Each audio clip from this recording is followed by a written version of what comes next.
All right, check this out. We're going to be looking at actual published work by Greg Capullo, inked by Danny Mickey, on Spider-Man. For anyone who doesn't know, kind of went under the radar way back in the day when it came out. So, Spider-Man Annual 2004. This is a hardcover collected annual. I think it's this pedigree, so it's like what, like a United Kingdom release. This is the only collected version of this specific story that I can find. I do recall seeing it for the first time way back in the day. I mean, it might have been in 2004, maybe '03. I was at a grocery store back when they had the comic books right next to the magazines, you know, Thrasher magazine and Mad, and then they had a bunch of comics, you know, stacked up all in front of it, right? These little 4-page backups, and it was literally Greg Capullo drawing Spider-Man stories. They all go together. It guest starred Jay Leno. I thought that was like hella cheesy, but you know, whatever. You get a Capullo Spidey finally, and he did go full Todd on it, so that was kind of neat. In this book, Mark Buckingham. You know, it's sandwiched between two Mark Buckingham stories, and yeah, we're not gonna take a peek at that. I prefer Buckingham's older work anyway. So during the what's his face, Chris Bachalo era, because he emulated him quite a bit actually after inking for so long. All right, so right after this right here, the center of the book, it's like basically a full issue, just about. You get Greg Capullo. Who wrote this? Ron Zimmerman. Okay. So awesome colors too, by the way. You got Dan Kemp and Avalon Studios. I think it was Dan and Dave, wasn't it? So anyways, they were coloring a lot of Spawn work at the time. So yeah, it's super cool. You get to see Spider-Man. You get to see all the really cool caricaturistic style of Capullo at this time. He was still on Spawn,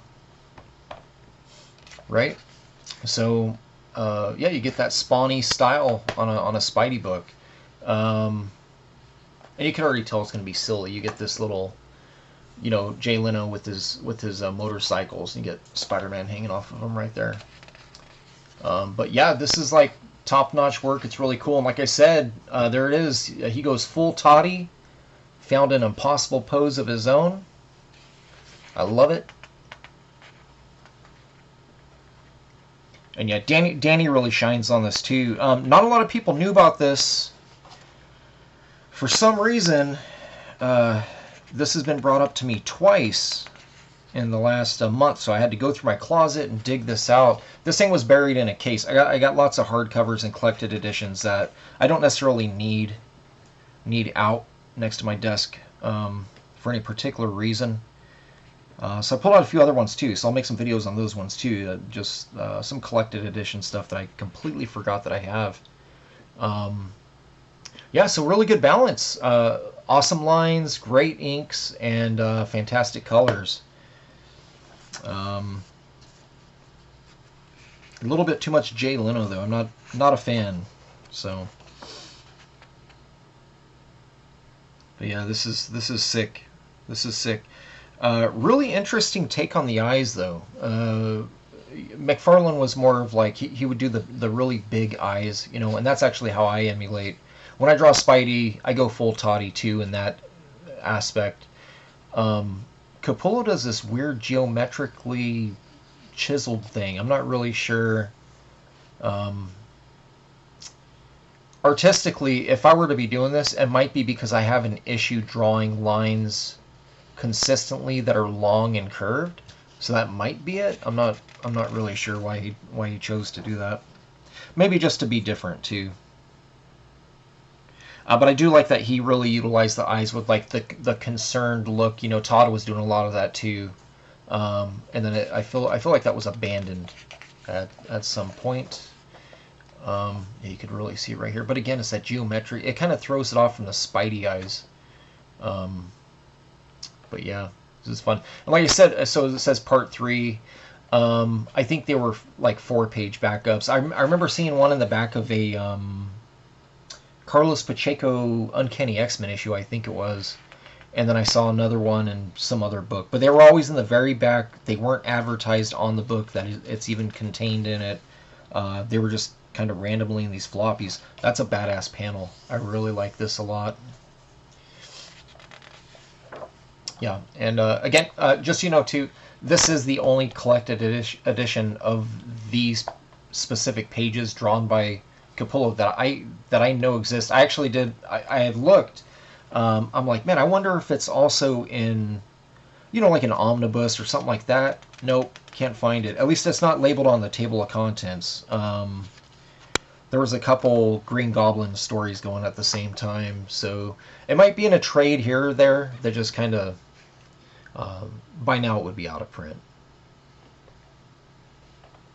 But I'm not really sure. It might just be because Jay Leno lent his likeness to these, and maybe it was a one and done sort of ordeal. I'm not really sure. Look at that chin. Oh man.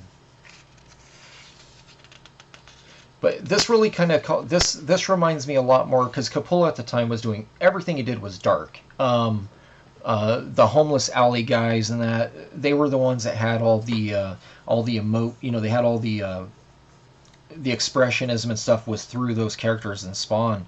And this one here just feels fun and silly, kind of on par with like J. Scott's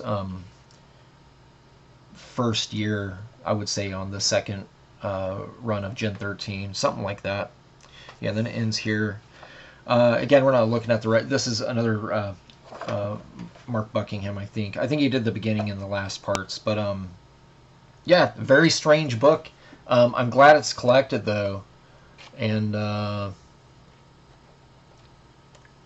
yeah, thanks to Lonnie back in the day. Old comic shop owner I used to shop at. He was actually the one that let me know about this way back, and yeah, it's cool. It's just cool to come across it again. And yes, this is this cover here doesn't have a signature here, but this is absolutely a trace over of a very popular J. Scott Campbell cover to, I think it was J. Michael Straczynski's run on Spidey, I think.